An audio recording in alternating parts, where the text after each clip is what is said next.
When I read your name, I was just like, be my lover. Wanna be Yeah. 90s child, I can't change it. Yeah.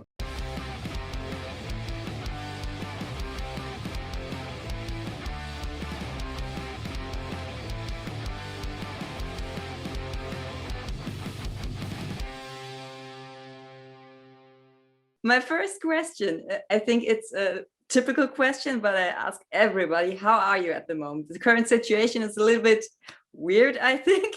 How are you? I have to say that in answering or just conversations with, family and friends over the past 18 months or so, everything is okay. I've been on the road constantly since 1994 with no break, literally. Um, and so at first I was a little concerned, at the beginning of 2020, because a lot of shows were being canceled, and that's, where artists make a lot of their money. Yeah. So I was like, wait a minute, hold on. And then I thought about it for a second. I said, I've been working since I was 13 years old, right? Yeah. So I was like, just sit down and just relax, you know? And so it gave me a lot of time just to deal with, a lot of personal issues, medically, get, some stuff I've been putting off, for a while. Yeah. And it allowed me, adequate time to get into the studio and not bouncing in and out of the studio in between tours, which is difficult to do. So I've got no complaints about it.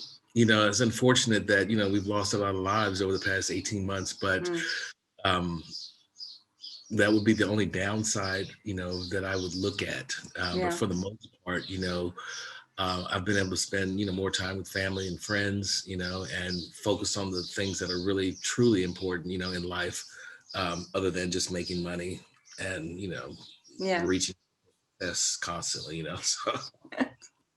Okay, let's talk about your music. The first thing I would like to ask is, I heard that you decided to call yourself no longer Lane McCray, but McCray. Why did you do that?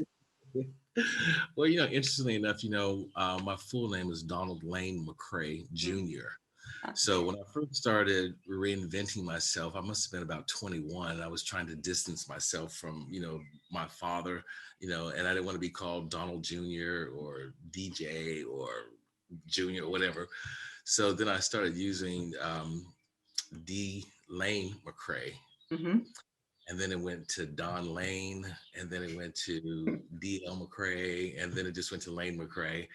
And I think for this new venture that I'm embarked on, this is kind of the sum total of just who I am as Mr. McCray. So it just really has kind of come full circle. I think a lot of people obviously know Lane McCray from, the previous success of the Bush.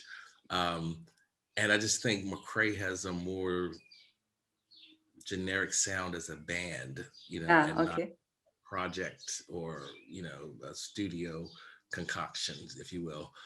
So, yeah, so that's the name of the band, McCray. Okay. So. Do you want to tell me something about your new song, because it's called Save My Life?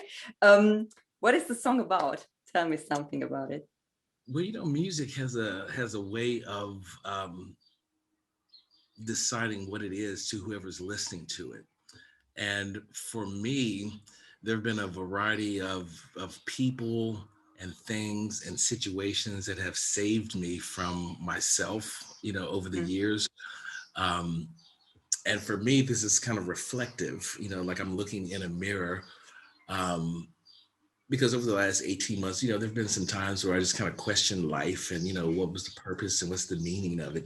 Why is all this stuff happening? And as I'm looking in the mirror, I saw myself just kind of shrinking in a corner, trying to deal with all this stuff, So I see you, standing in the corner between, our last night, which for me is kind of metaphorical, my last success with LaBouche, and this dawning of a new day of the new stuff that I'm working on.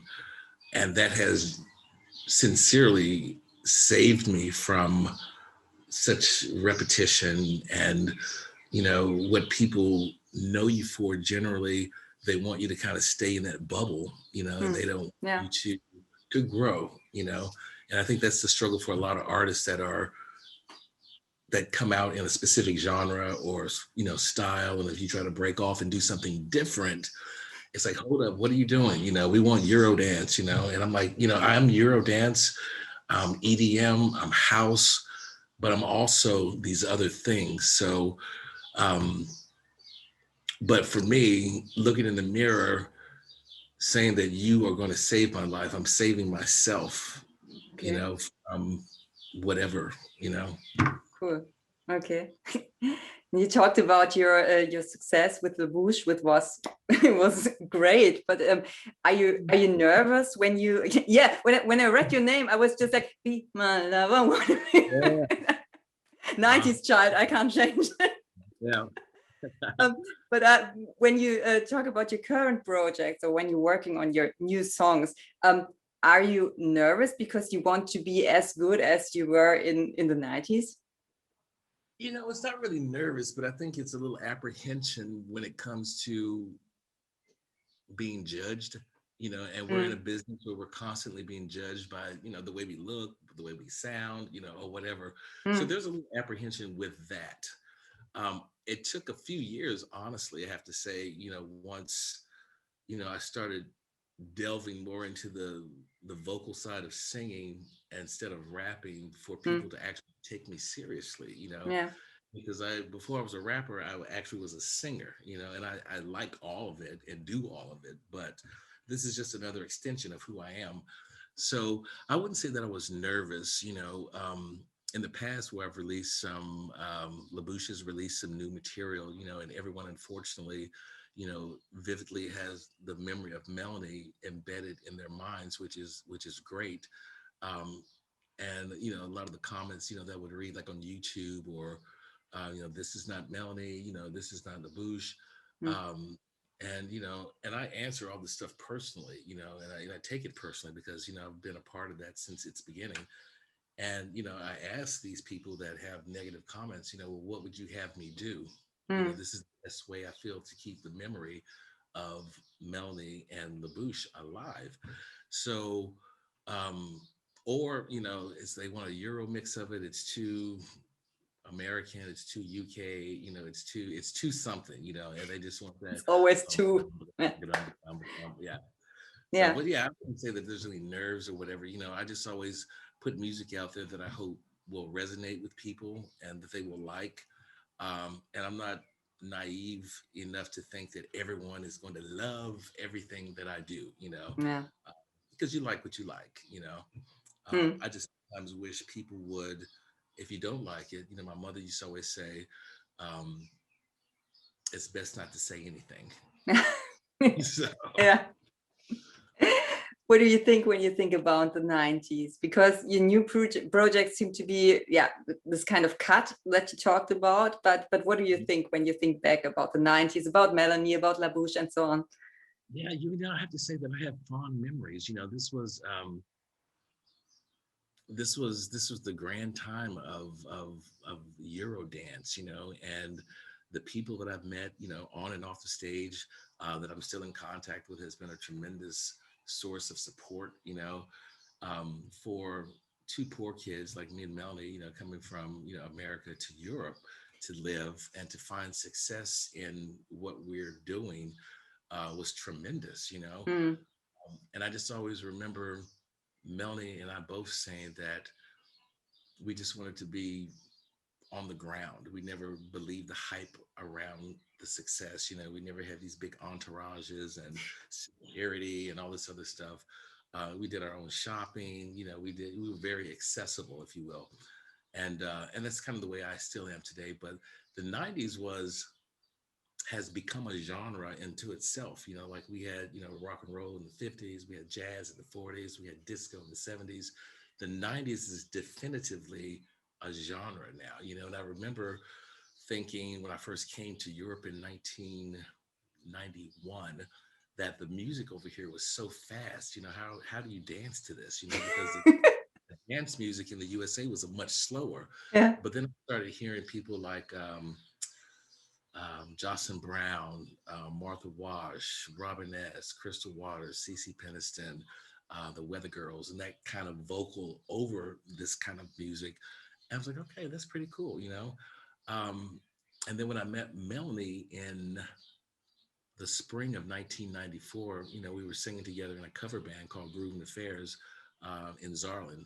Hmm. And you know, we were, you know, doing 4-hour shows every Thursday, Friday, Saturday at Beer Fest, parking lots, wherever, you know. Yeah. Uh, and honestly, I just thought I was rich, you know, because I was making 400 German marks, you know, a night, you know. And and then, you know, she subsequently had been working with Uli Brenner and Armir Serif, Beam Records, who were under Frank Farian's label, Mm. MCI. And she asked me if I'd be interested in, you know, joining her on this venture. I was like, yeah, sure, you know, absolutely. So I took everything, I remember everything as if it were yesterday, you know, from meeting Frank Farian, from meeting, you know, all of his label, you know, artists, you know, Mercy, Boney M, Mm. um, I mean, just all of it, you know, because I'm very embedded in my memories, and that's what I carry with me. It carries me through to today, you know. Yeah. So it was a lot of fun, you know, a lot of things I think people wouldn't actually believe that happened, you know, from, you know, travel issues to mishaps on the stage to, you know, cars breaking down to just all kinds of crazy stuff, you know, that certainly one day will be in a book. I'm hopefully. Yeah. You plan to write a book? I do, from a humorous aspect, you know, where, Yeah. you know, it's not all about, you know, my meteoric rise to success and blah, blah, blah. You know, I just want to tell the real story of what really goes on, like on the road, you know, hotels, bad flights, lost luggage, you know, the whole, the whole ball of wax. So, Okay. Okay, so that's I have to ask another question about Save My Life, because I think it proves that you've been creative in the last 18 months. But did you use the lockdown to write other songs too, which are going to be published in, I don't know, a few weeks, month, or something like that? absolutely. Well, some of these songs, you know, you're like you're pregnant with them, right? Ah. And you've got to carry them to term, you know, until it's, you know, it's time to push it out. Mm. So a lot of these songs, you know, started out one way, you know, musically, and it's kind of morphed into a different direction. And I find that this style of music suits my voice in a, I won't say better than, but in a different way than dance music does. Dance Mm. music actually is hard to sing. And when you're doing it live, night after night after night, it takes a toll on your voice. But this kind of music is in a place vocally where it's very comfortable, and it's storytelling, you know, and it's not, you know, about shaking your ass and, you know, say ho, ho, you know, and all this other stuff, which I enjoy, you know. Um, but you know, it's a collection of songs that I've done with a couple of guys from Vienna Mm. that introduced themselves through me through my label partner Sasha, and and at first I think they were a little apprehensive, you know, that I would even like these songs, because people will assume just because you do dance music that's all you listen to, but you know, I listen to everything, you know, um, probably everything except like death metal or something like that, but anything No. musical. Not that I have anything against it, but Yeah. um, I love the aspect of the storytelling, and I think, you know, these songs that we've got lined up to come up after "Save My Life." It's not just a one song, one hit kind of thing. There's a collection of them, and there's an anthology to what I'm trying to say on this record. You know, so I'm really super excited about it. Um, you know, we're already looking at the follow up.